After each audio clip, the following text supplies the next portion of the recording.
Imana ishimwe cyane. Numva nanjye ndabaramukije mu izina rya Yesu Kristo umwami wacu. Amen. Bantunguye gutungura no kugira donc sinari ndavyiteguriye, numvise rero babivuga, hanyuma kubera batari babimenyesheje naca batangara. Mugabo nagomba ndakubwire ngo iyi Mana iduhamagara kugira ngo tuyikorere, ni Imana itadutereranye. Ivyo rero kubera nzi neza ivyo, ndabizi neza ko yavuze ngo nimugende nzoba ndi kumwe namwe, kandi yarabisezeranye ngo sinzobatereranya, kandi iravuga ngo ntutinye nzoba ndi kumwe nawe. Rero ivyo rero birampa ituze, nukuri n'igikorwa kitoroshe gikomeye, mugabo kubera ndabizi ko Imana ivuga ngo genda nzoba ndi kumwe nawe, ivyo rero biratuma nanje numva amahoro menshi.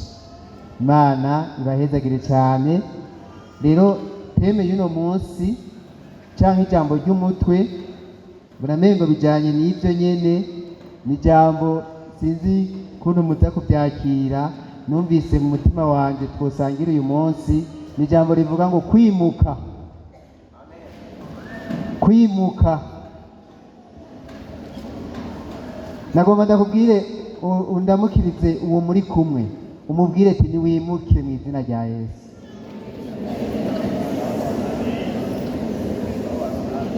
Mubwire ati nturashika, hari ubundi bwiza, hari ahandi hantu ushobora gushika, hari ahandi hantu ushobora kwinjira hanyuma ukamererwa neza. Imana ishimwe cyane. Niwimuke nuve muri ivyo wari urimwo, imuka mu izina rya Yesu. Haleluya. Abashaka kwimuka dukomere amashyi menshi Imana.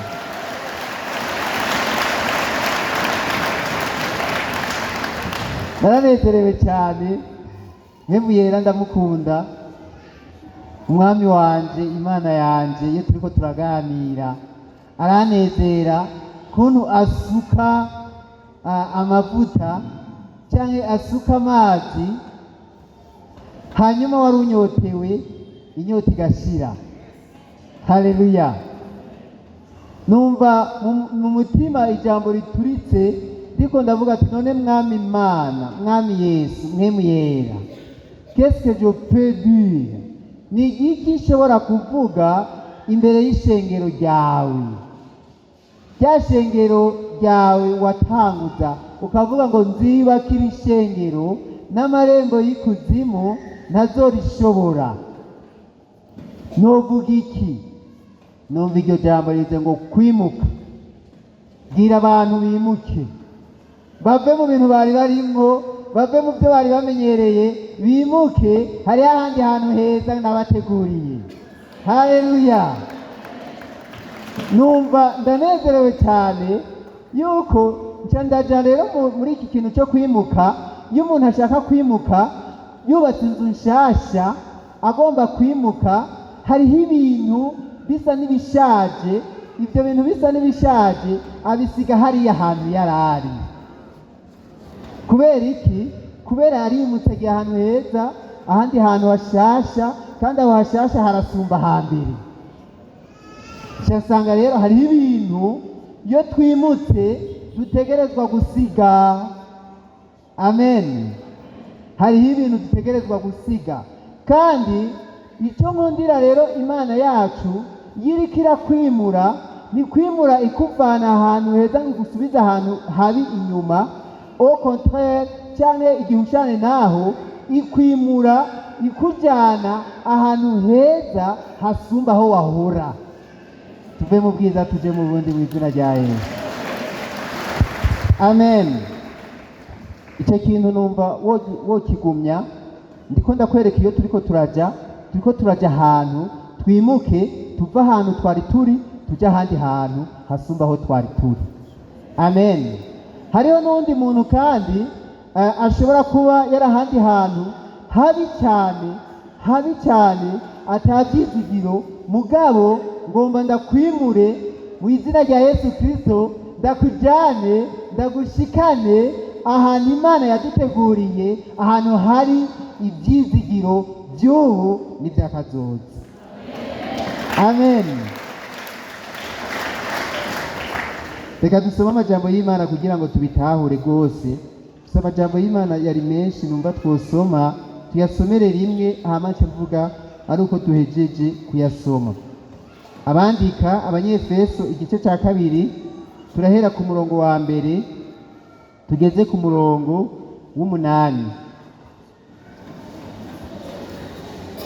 Hanyuma igitabo cya 2 cya Samweli igice c'9 umurongo wa mbere gushitsa ku wa 13. Dusome mu izina rya Yesu.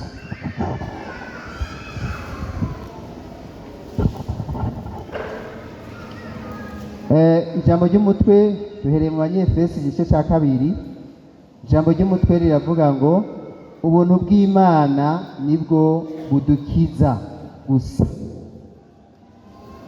Namwe yarabagize bazima, hamwe mwari mupfuye mwishwe n'ibicumuro n'ibyaha byanyu, ibyo mwagenderamwo kera nk'uko iby'iyi si bigenda, mwumvira umwami w'abaganza ikirere, niwe mpwemu ikorera mu bantu b'intabarigwa. Kandi natwe twese twahora muri bo kera mu kwifuza kw'imibiri yacu, tugakora iby'imibiri n'imitima byacu bigomba, kandi mu kameremere kacu twari abo kurakirwa nk'abandi bose.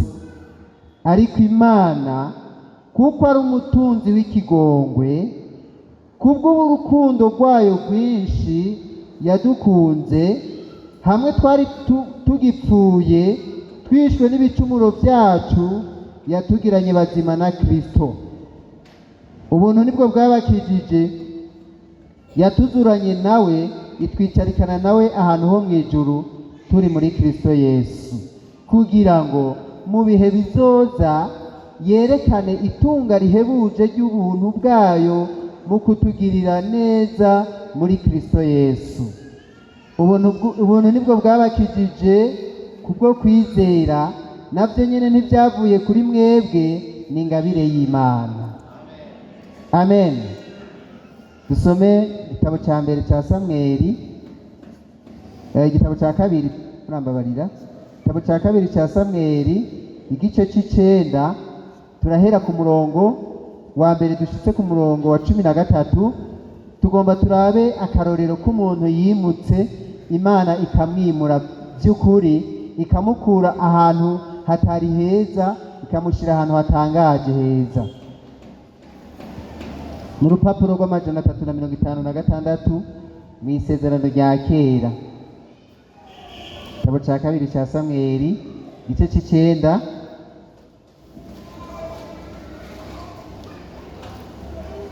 ijambo ry'umutwe riravuga ngo Dawidi yibuka urukundo rwa Yonatani.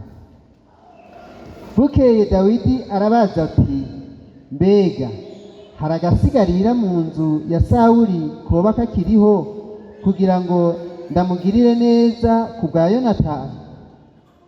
Maze hari umunyarugo wa Sawuli yitwa Ziba, nuko baramuhamagara ngo yitabe Dawidi. Umwami aramubaza ati, ni wewe Ziba? Nawe ati, egome ni jewe Ziba, umusavyi wawe. Umwami aramubaza ati, mbega mu nzu ya Sawuli nta woba akiriho ngo ndamugirire neza ku bw'Imana? Ziba yishura umwami ati, haracyariho umwana wa Yonatani amugaye ibirenge. Umwami aramubaza ati, abahehe? Ziba yishura umwami ati, aba kwa Makiri mwene Amiyeli i Lodebari. Maze umwami Dawidi aratuma baramuzana, bamukuye kwa Makiri mwene Amiyeli i Lodebari.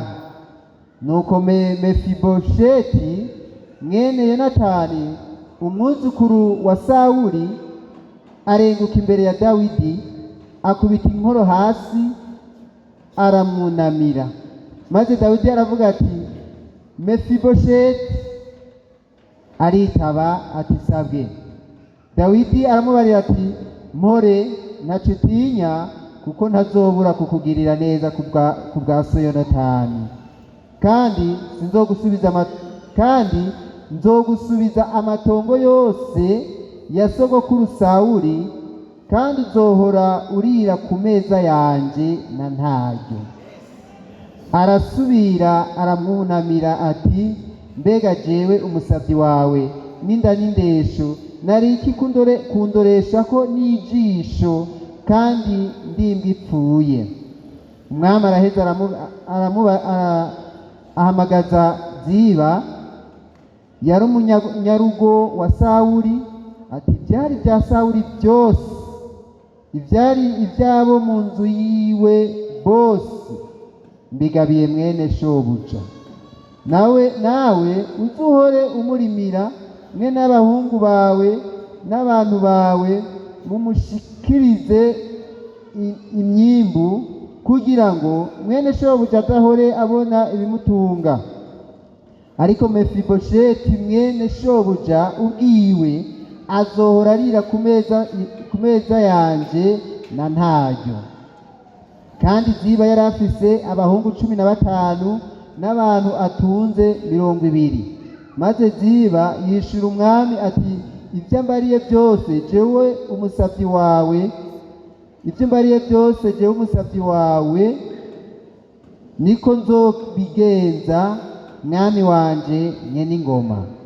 Nuko Mefibosheti yamarira ku meza y'umwami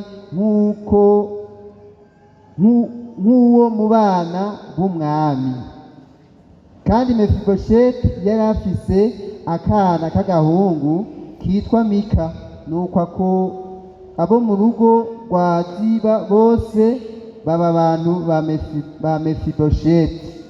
Nuko Mefibosheti aba i Yerusalemu, kuko yamarira ku meza y'umwami, kandi yari yaramugaye ibirenge byompi. Imana ihabwe icubahiro cyane.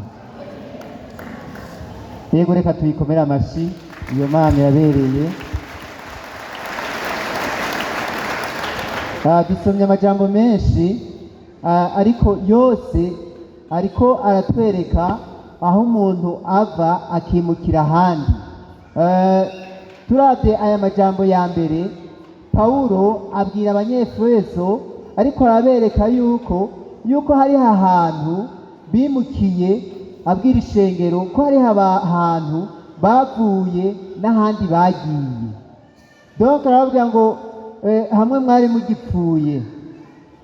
mugipfuye mwishwe n'ibicumuro n'ibyaha byanyu, yarabagiranye bazima nawe. Urumva hariho ibintu bahoramwo, hariho ibintu byinshi bahoramwo by'ibyaha, hanyuma mugabo ibyo byaha barabivuyemo, arabibibutsa. Hama kandi arababwira ati erega si mwebwe gusa, natwe hariho ibyo twavuyemo, nibyo twagenderamo kera, kandi ibyo twagenderamo kera iby'imibiri yacu n'imitima yacu byifuza, ibya kameremere, ibyo twakora nk'uko twebwe tubyifuza. Hariho byinshi Imana yadukuyemo, yatuzuyemo, twarapfuye, twishwe n'ibyo. Imana ishimwe cyane. Taho hantu rero mwibuke yuko mwahavuye, kandi ko mwahavuye cyo kimwe nanje, natwe twarahavuye. Arabibutsa, amaze kubibibutsa ababwira yuko bimukiye muri hehe? Muri Kristo Yesu. Hariho ubwami bw'abaganza, ubwami bwa Satani bw'abaganza. Mugabo ubwo bwami bwa Satani hariho uwaje kugira ngo abimure, abakure muri ubwo bwami bwa Satani, hanyuma abajane abashikane mu bwami bw'Imana. Uwo nawe ninde? Ni umwami wacu Yesu Kristo, yemeye kubambwa ku musaraba. Amaze kubambwa, hanyuma kandi yari yarabivuze ngo ninamara kubambwa nzokwikwegera ko bose. Abo rero barimutse barava muri ibyo byaha, hanyuma binjira mu bwami bwa Satani. abimutse rero bakava mu bwami bwa Satani bakinjira mu bwami bw'Imana, abo rero nibo ahamagara bakongera bakamukorera, bakajya bagenda bakamushingira intahe, bakavuga ko hariho umwami ashobora gukiza abantu bose, yaje mu isi nk'umukiza. Tumukomere amashyi uwo mwami wacu arabereye ishimwe. Haleluya. Nagomba ndakwibutse wewe wakiriye umwami Yesu Kristo, wewe wavuye hahandi ijambo ry'Imana rivuga ngo kera nta bantu twarimo, hano havuga ngo hamwe twari tugipfuye twishwe n'ibicumuro n'ibyaha byacu, atugirana bazima nawe. Urumva n'abantu batari barabaho, batari begizisa, mugabo hariho ukuntu haje ubakura muri urwo rupfu, kuko ijambo ry'Imana kandi riratwereka yuko impembo y'ibyaha ni iki? Ni urupfu. Ariko ngo hari ingabire y'Imana, ingabire y'Imana ni ubugingo budashira bubonerwa muri Kristo Yesu. Kandi ubwo bugingo budashira nibwo nyine Yesu aza akadukura hahandi twari dupfuye, akatwinjiza muri ubwo bugingo budashira. Wakira iyo ngabire y'Imana mu izina rya Yesu. Amen. Hariho ingabire y'Imana rero dufise abamaze kwakira iyo ngabire, kandi ijambo ry'Imana kandi rikatubwira ngo ufise umwana afise ubugingo budashira. Amen. Kuko dufise Yesu dufise ubugingo budashira. Ariko rero sibyo twari turimo kuva kera, ahubwo ni ahantu twavuye tuzanywe n'uwo mwami wacu Yesu Kristo, ku ijambo rimwe gusa avuga, akavuga ngo naje mu isi ariko isi ntiyanyakiriye, ariko abanyakiriye bose nabaha ububasha bwo gucika abana b'Imana. Ngwino nawe wakira ububasha bwo gucika abana b'Imana. Haleluya. Ukaba nawe utarakira uwo mwami Yesu, uyu munsi uze kuba umunsi wawe wo kuvuga ngo nanjye ndashizeho itanguriro, nanjye ndashizeho uyu munsi w'icibutso, nk'uko nanjye ushobora kwinjira mu bwami bw'Imana. Kandi aracyari ku ntebe y'imbabazi. Imana ishimwe cyane. Nanezerewe rero n'aya majambo, aya majambo y'uyu musavyi w'Imana Mefibosheti, umwuzukuru wa Sawuli. Uyu mwuzukuru wa Sawuli yari umwana w'umugenzi w'umwami bita Dawidi. Yonatani se wa Mefibosheti yari umugenzi wande, yari umugenzi wa Dawidi, kuko Yonatani yari yaramukoreye ikintu ciza, aho Sawuli se wiwe yagomba kumwica.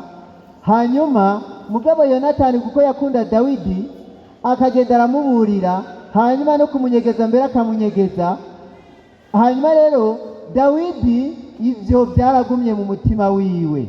Imana ishimwe cyane.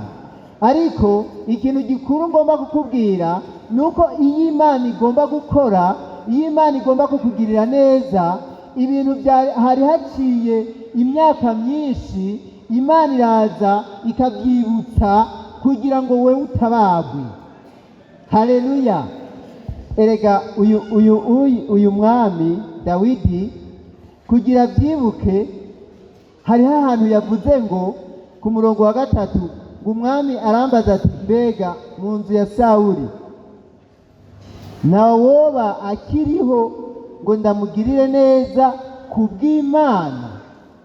Imana ishimwe cyane. Kubw'Imana. Umva, si wabikoze, ni kubw'Imana. Hariho ushaka kugirirwa neza kubw'Imana.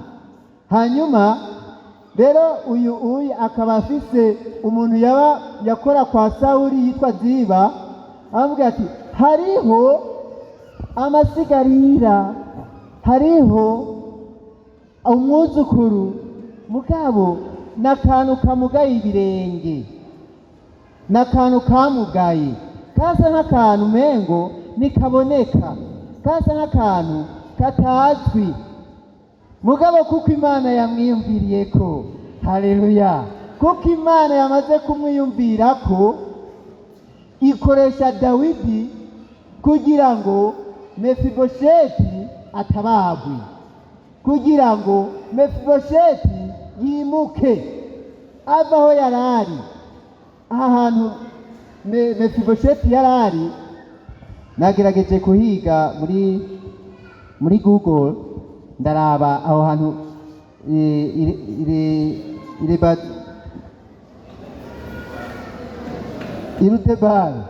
Irodebari aho hantu Irodebari ndiko ndaharaba, naravye muri Google nsanga biracafyemwo n'ahantu hari hameze nk'uku, ahantu h'ubugaragwa hacafye mwene hari bitandara. Ivyo bitandara kandi ivyo bitandara bisataguyemwo, atanamazi wobonamwo, ahantu ku bugaragwa nyene, ahantu uhari atavyizigiro wopfa ugize. Haleluya!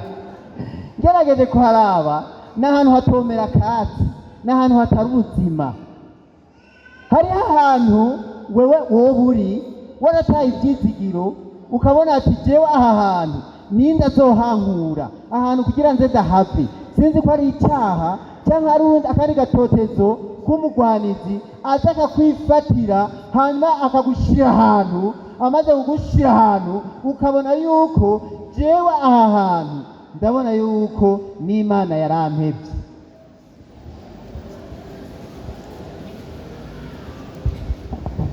Mefibosheti aho hantu yarari kuri urwo rutandara rw'ibibuye, ibintu bisatagwe bimeze ukuntu, ahantu atakatsi wohomera. Hanyuma haleluya, Imana yigomba kukwimura, Imana yigomba kukwimura, Imana yigomba kukugirira neza. Irakoresha abantu hari haciye imyaka myinshi batazi histoire yawe. Haleluya!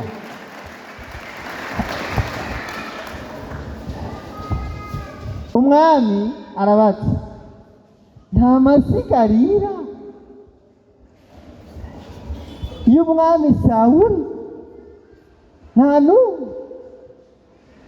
Bamaze kumurangira yaciye avuga ngo abahehe Lodebari hariya naharavye imajyaruguru ya Isirayeli ya kera. Uca wumva ko kari agasagara kari ahantu nkuko kuba nk'agasagara nkeka ko mu Bugabira, kari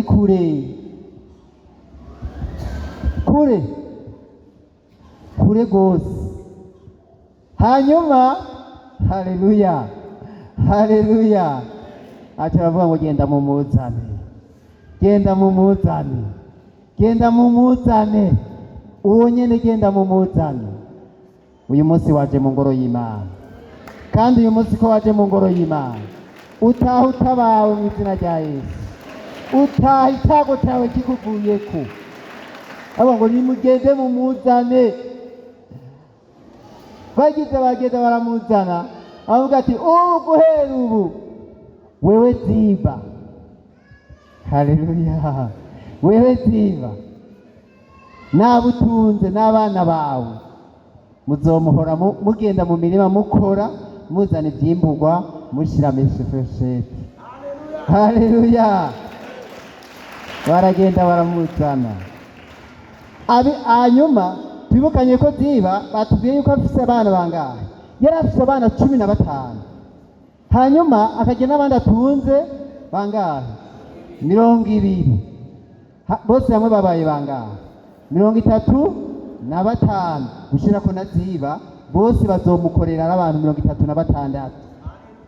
Mefibosheti agize abakozi 36 bose baza bakora kubwiwe gusa, entreprise yiwe hanyuma ikoresha abantu 36. Wa wundi yahora hehe? Irodebari. Vayo Irodebari, ngwino wimuke winjira i Yerusalemu aho uzosangira n'umwami. Haleluya! Vayo, reka gukomeza kwivanga kuja ahantu hatari iwawe, reka gukora ibyo utagenewe gukora, ahubwo wewe hari ukuntu wowe utimenye uri umwuzukuru w'umwami. Haleluya! we yari umwuzukuru w'umwami mugabo yari yagumye hari Lodebari ntiyari abizi. Haleluya, Imana ishimwe cyane. Avuga ati hanyuma akoresha abo bose Francis. Hanyuma byanezereye cyane kuko Imana ishobora gufata umuntu yahora i Lodebari hanyuma agacaza agashikira i Yerusalemu ku mugwa mukuru. Yerusalemu naho naravye. Urabona Yerusalemu hambere kuntu hari hubatse, hari ama etaje, inzu nziza, inzu nyene sinzi kuntu nozibabwira, hari ahantu heza cyane. Wa muntu avuye hahandi hatagira ivyizigiro, hahantu habi cyane, yinjizwa ahantu hehe, hantu muri pare, aca yinjira ibwami asangira n'umwami. Haleluya, aca yinjizwa ipare. Umva ntiyashitse i Yerusalemu gusa, yaciye yinjira hehe? Yaciye yinjira hariya ikiriri, uvuye mu bugabiro ukinjira ikiriri. Haleluya, twikomera amashyi menshi, iyo Mana yacu irakomeye. Ndiko ndiyumvira kuri aya majambo, nibutse ko jewe nimutse. Je narimutse. Je natanguye kubona ikaburimbi. Imana igira neza abantu b'Imana. Je natanguye kubona ikaburimbi ngiye mu w'indwi, kubera nari ngiye muri interena nje kwiga ngaho i Ngozi. Aba naho umuntu wenga ndazi ko harimo abandi baba bameze nkanje. Ndaraba hari umuntu twabana dukunda kuganira, niwe dukunda kubiganira tukavugana iyo twavuye. Hanyuma turakunda kuvuga ngo henani ngo je ngo ndafyonda gutya amatara kaka. Sinari bwabona amatara, nari kuyabona. Mugabo rero Imana irakwimura hanyuma ukagenda ahantu usigara uyafyonda mu nzu yawe.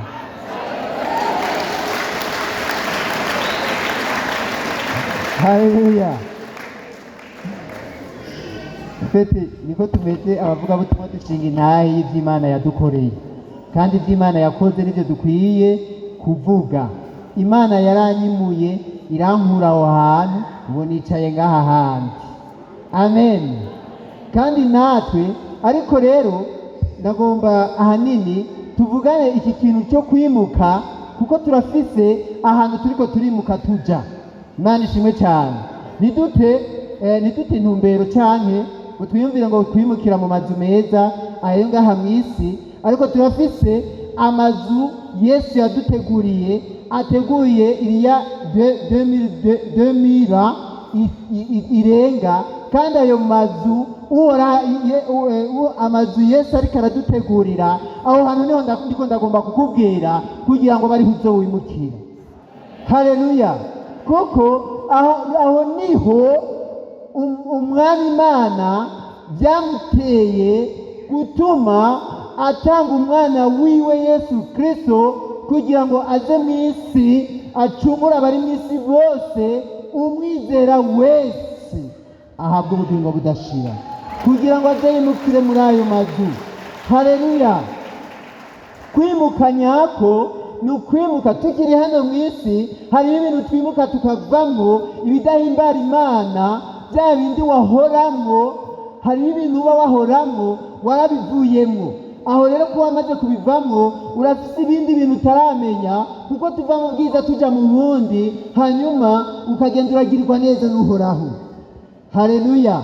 Ukagenda uragirirwa neza n'Imana, kuko iyo Mana iduhamagara yaduhaye ubwiza bwayo bwose. Haleluya.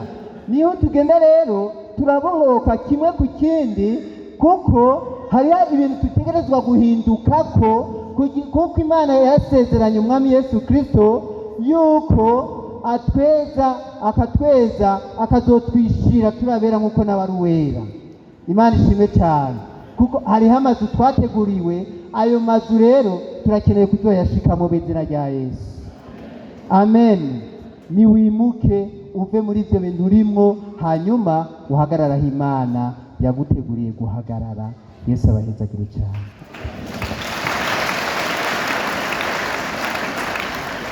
Imana ishimwe cyane. Nagomba dufashanye none ni gute twokwimuka. Hariho ibintu byinshi wewe woshiraho, ariko nagomba ndaguhe icyambere cy'ibanze kugira ngo wimuke. Hariho ibintu ukwiye kuvamwo, hariho ahantu ushaka kuja, hariho ahantu ukwiye gushika. Ico nacyo kugira ngo ugishobore, icyambere na mbere nyamukuru utegerezwa kubanza kwizera Yesu nk'umwami n'umukiza w'ubugingo bwawe. Kuko ni wizera umwami Yesu, hariho ibyo azogenda aragushoboza, kuko wewe utabishoboye. Hariho ibintu byinshi byari byaratunaniye, hariho ibyaha twagenderamwo, mugabo kubwo ingufu zacu ntitwigeze tubishobora. Ariko tumaze kwakira umwami wacu Yesu Kristo, kuko icyaha yagihinduye ubusa kubw'ubushobozi bwiwe, muri icyo gihe tumaze kumwakira byagiye birahera, kandi n'uyu munsi bigenda birahera, tukava muri kimwe tugenda mu kindi. Ariko Yesu wenyine niwe azobigushoboza niwamwakira nk'umwami n'umukiza w'ubugingo bwawe. Imana ishimwe cyane. Ikindi kigira kabiri, umaze kwakira umwami wacu Yesu Kristo akagenda arabana nawe, niwe hanyuma biragusaba kugenda urumvira ijambo ry'Imana. Icyo avuze ukagenda uracumvira, hanyuma ukagishira mu ngiro. Niwagishira mu ngiro gutyo, uzogenda uranesha, uzogenda uraronka intsinzi mu ntambara zose mugenda murahura. Imana ishimwe cyane. Ni byiza rero yuko nk'abantu bakijijwe, nk'abantu bakiriye umwami Yesu, bagenda barumvira iby'Imana igenda iravuga. Yesu abahezagire cyane. Hariho ikindi nabonye gikomeza abantu, hanyuma kuko nzi ko nimutse, kandi nzi yuko hariho ubundi bwami ninjijwemwo, ko ninjijwe muri ubwo bwami bundi. Ikindi nabonye gikomeza umuntu amaze kwakira Yesu, agenda arumvira ijambo ry'Imana, ni ukumushingira intahe. Ikintu cyitwa gushinga intahe cyangwa kuvuga ibyo Yesu yagukoreye, nitwashingira intahe Yesu bizogenda biradukomeza, kandi ubwiza bw'Imana bugenda burakuboneka ko uko ugenda uramuvugira, uko ugenda uravuga ibyo wamubonanye, nk'uko umusabyi wayo Sawuli yamwiyeretse. Amaze kumwiyereka, nta kindi yamubwiye ngo ugende unshingire intahe ibyo mbonanye n'ibyo nzogenda ndakwiyerekeramwo. Kandi aramubwira yuko ibyo akwiye kubikora akabikora anyarukije, kuko iyo utabivuze hariho ayandi makuru ucuza kwakira. Imana ishimwe cyane. Hariho irigara uba wahorako, kandi iryo rigara wahorako hariyo ibiganiro wahora uvuga. Ku ibyo biganiro rero wahora ubivuga, uyu munsi wahinduye irigara, imvugo zawe zarahindutse, uko wavuga ntibikiri bya bindi. Rero nk'umuntu yahinduye imvugo, nk'umuntu yahinduye ibiganiro, ushobora kujya kuvuga ibyo nyine wahinduriyemo, ukavuga ibya Yesu nk'uko wamubonye. Yesu abahezagire cyane. Numva tugiye gusenga kubw'umwanya, ariko nagomba ndakubwire ngo ukaba ari ahantu wari uri, ntiwemere kugumayo, ntiwemere kuguma muri ibyo wari usanzwemwo, kuko hariho ibintu biriko birakubera bibi. Hariho n'ibindi ubona amengo byari sawa, mugabo hariho ahandi hantu ukwiye gushika. Hariho ibindi bintu ukwiye kujamwo, ukicaramwo, hanyuma ukaba umuntu w'Imana by'ukuri ashitse. Ariko nyamukuru cyane niwimuke uve ngaho hantu wari uri ujya ahandi hantu, kuko hariho ahandi hantu Imana igushaka. Amen. Yesu abahezagire cyane.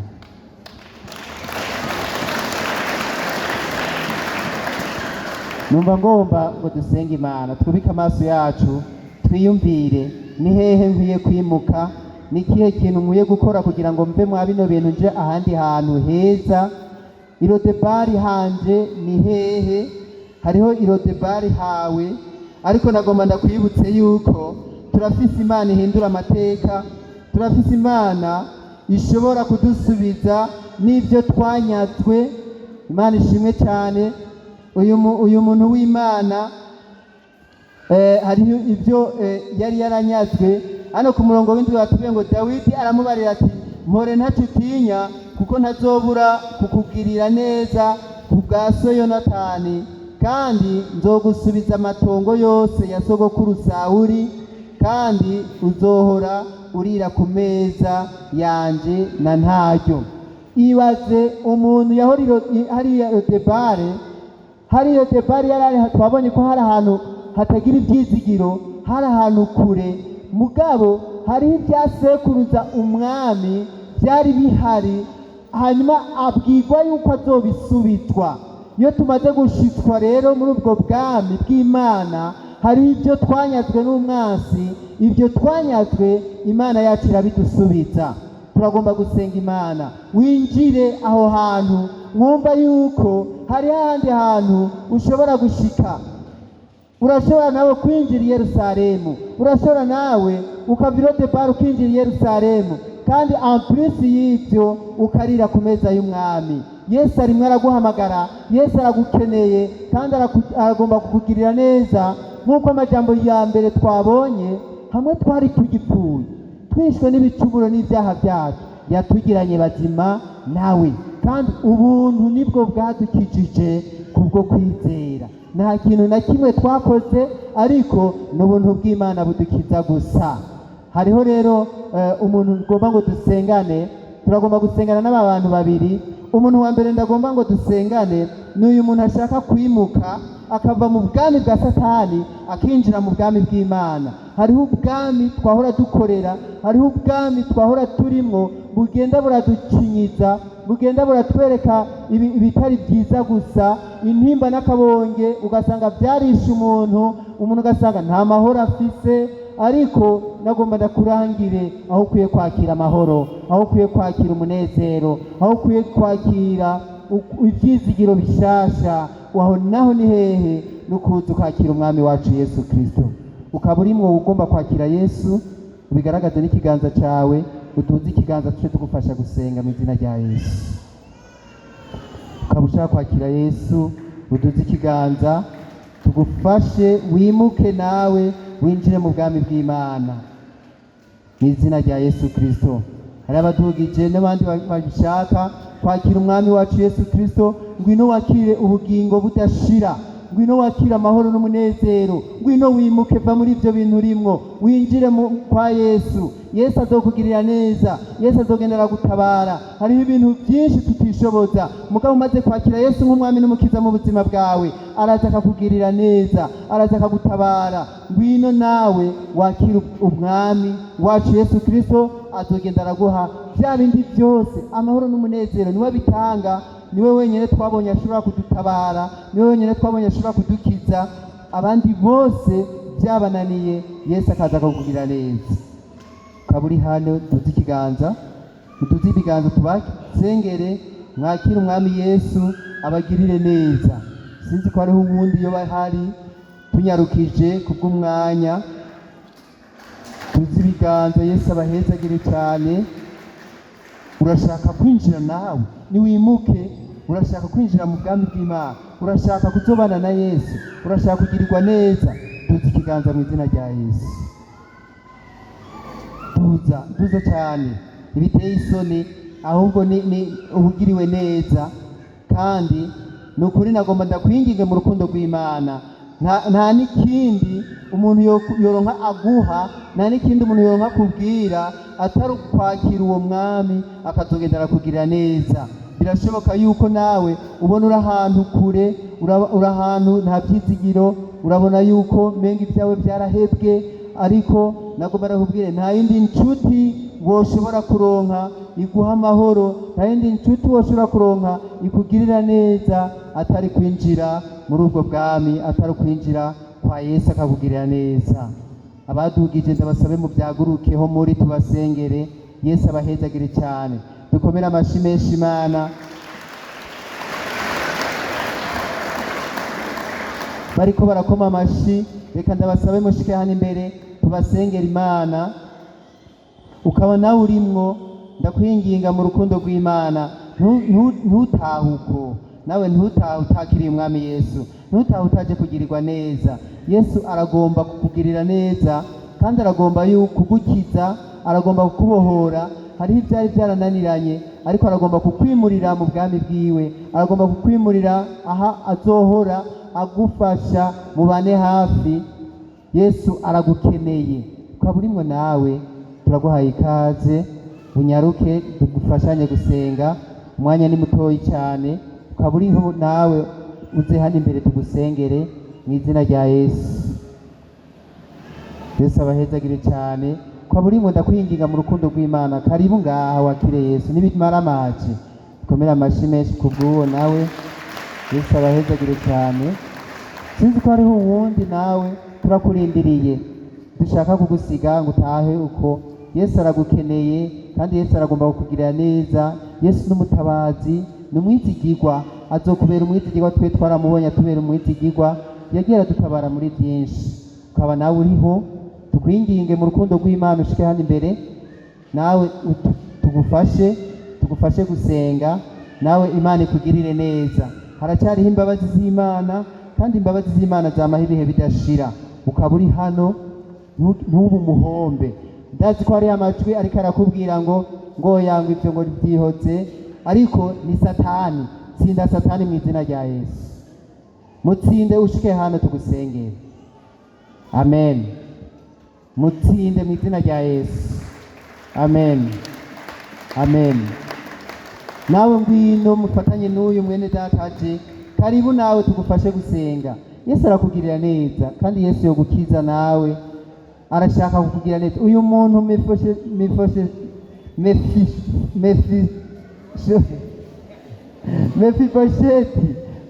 Mefibosheti yaragiriwe neza n'Imana. Imana iramwimura, iramukura hariya ahantu Lodebari, hari ahantu habi cyane. Imana yaramwiyumviriye ko, kandi n'umwami yabivuze neza, avuga ngo nta masigarira, ndamugirire neza kubw'Imana. Ni kubw'Imana, si kubw'abantu. Ngwino rero nawe Imana ikugirire neza. Amen. Reka niwakomeza kubyiyumvira nawe, tubanze dusengane nawe uraza kuza, canke uraza kwegera umukozi w'Imana agufashe gusenga.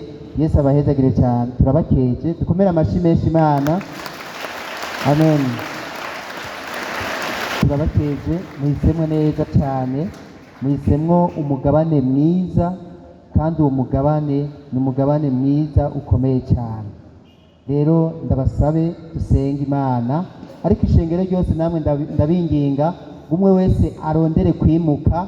Wisengere, warakijijwe n'ibyo mugabo urakeneye kwimuka. Hariho ahandi hantu urakeneye kubohoka, urakeneye ubwiza bw'Imana ko bugenda burakugaragara ko. Ndagusabe nawe ukomeze kwisengera, turiko turasengana nawe. Tubafashe gusenga mu bwete. Mwami Yesu, Mwami Yesu, ndagushimiye cyane. Muri iki gitondo numvise ijambo ryawe ryo kwimuka, kandi ko hari kugira ngo ugirire neza abaguhungiyeko.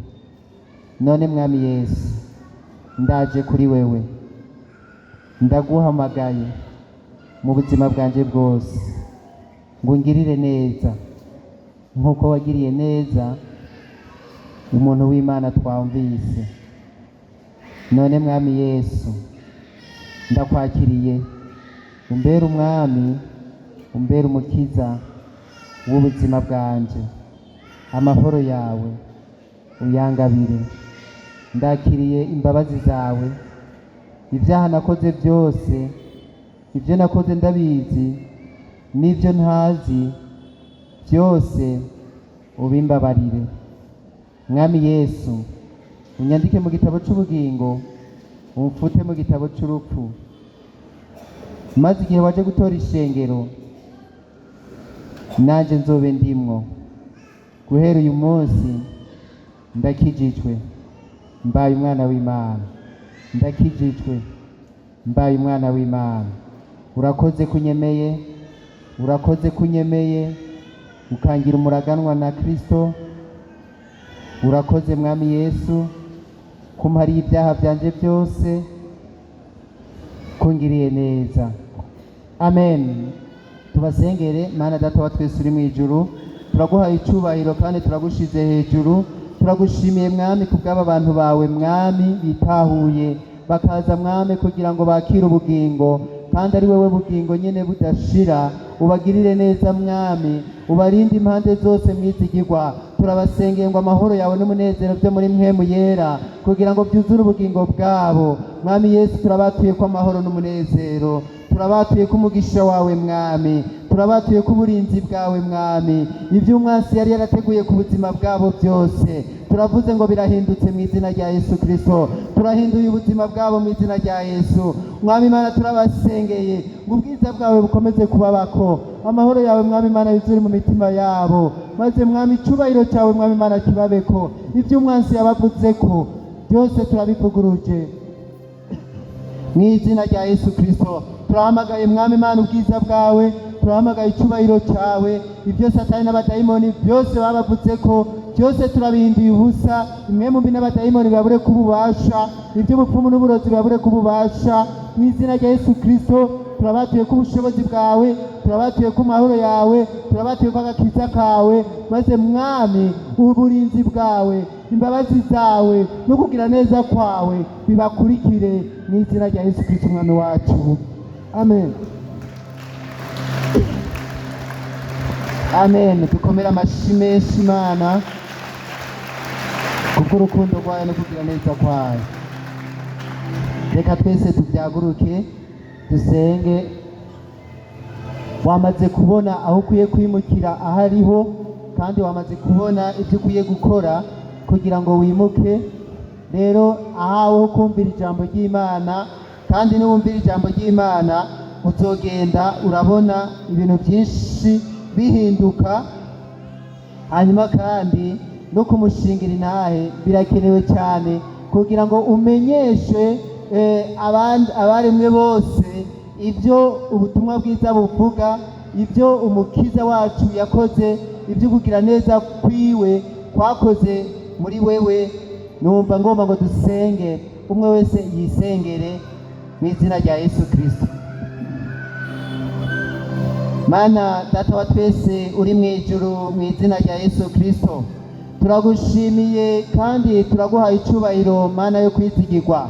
Turagushimiye kuri Imana iri hagati muri twebwe. Turagushimiye kandi mwami kuri hano mwami kugira ngo ugende urahindura ibihe, kugira ngo ugende mwami urazanira abantu bawe ibyari byaranyazwe, ibyariwe n'inzige byose, kugira ngo abantu bawe mwami babe amahoro, kugira ngo abantu bawe mwami Mana bagende baranesherezwa nawe, banesha umwansi. Mwami turaguhaye icubahiro ko uri hano mwami kugira ngo ugirire neza abantu bawe mwami. Ndagushimiye ko mwami Mana ukuboko kwawe mwami atari kugufi ngo gureke gukiza, kandi mwami inkomezi zawe uri kurongera mu bantu bawe mwami, bakava mu ntege nke bakinjira mwami mu nkomezi zawe, maze mwami bakava mwami Mana mu ngoyi z'umwasi bakinjira mwami Mana aho wabateguriye mwami, abari barataye ibyizigiro. Maze mwami Mana ndasenze mwami Mana ngo binjire mwami aho ibyizigiro bishasha, ibyizigiro bishasha mwami bimanukira ishengero ryawe mwami, bimanukira ishengero ryawe mwami. Abari bacitse intege mwami ndasenze ngo bongerwe inkomezi, ubuzima bwabo mwami Mana buhindurwe mu izina ryawe ryera mwami Yesu Kristo. Ndasengera umuntu wese mwami yari yaje arusha aremerewe, yimukire mwami mu munezero wawe, yimukire mu mahoro yawe. Warafite umutwaro umuruhije mwami, wari mwami Mana atabona inzira, wowe wari mu mwiza mwinshi mwami. Ndasenze ngo umuco wawe umumurikire kugira ngo mwami Mana ijambo ryawe bikomeze kugira ububasha, kugira ngo rigire ububasha n'ubushobozi. Abari mwami Mana mu ngoyi z'umwansi ndabakuyeyo mu izina rya Yesu, nibimuke binjire mu byizigiro, binjire mu mahoro yawe, binjire mu rukundo rwawe, bagumbirwe nawe. Abo umwasi yari yaraboshe ndababohoje, iminyoro yose icikagurike, abantu bawe bidegemvye ndabimuye mu izina ryawe ryera mwami. Abantu bawe nibidegemvye, maze mwami waraburaniwe umucira inzira, imbabazi zawe zimugumbire. Urakoze mwami Imana, turakiriye mwami Imana ubwiza bwawe, turakiriye ineza yawe, turagukomeye amashi, turaguhimbaje, turagushize hejuru mwami uganza amahanga. Urakoze mwizigirwa, turagushimiye kandi mwami kubw'ubuntu bwawe. Kandi mwami ndaguhaye icubahiro ku bantu bagenda baragushingira intahe, bagenda baramamaza izina ryawe, bagenda baramamaza inkuru nziza yabonetse mw'isi, kuko uri Imana yatugiriye neza. Maze mwami ushoboze abantu bawe kugushingira intahe, bimenyekane kuri Imana yimura abantu ikabakura mu rupfu, maze ikabashira mu buzima budashira. Urakoze, turaguhaye icubahiro, turagushize hejuru mu izina ryawe ryera mwami. Ujane n'abantu bawe mwami, reka dutarike ibiganza twakira umugisha w'Imana.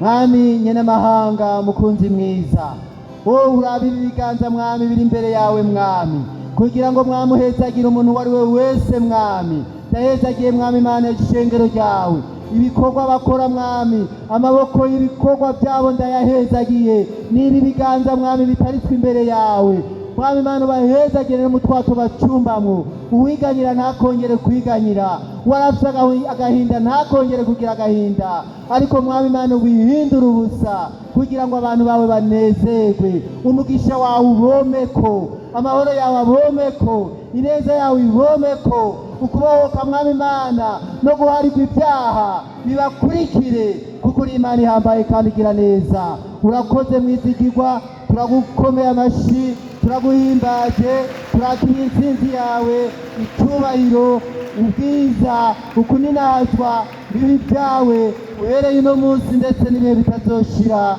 Tubisenze mu izina rya Yesu Kristo umwami wacu, amen. Dukomere amashi menshi twakira intsinzi, amen.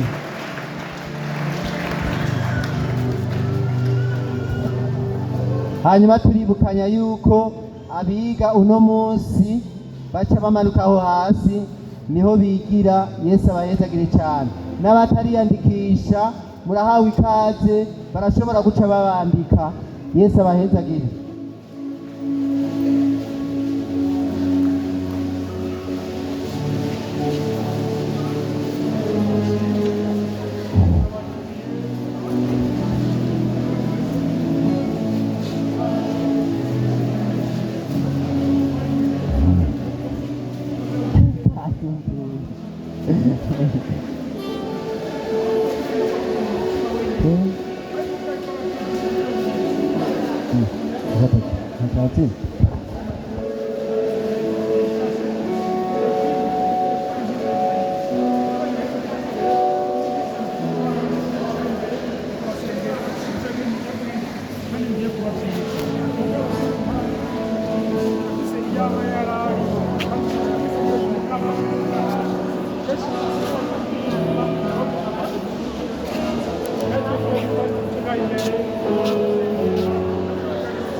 ijoro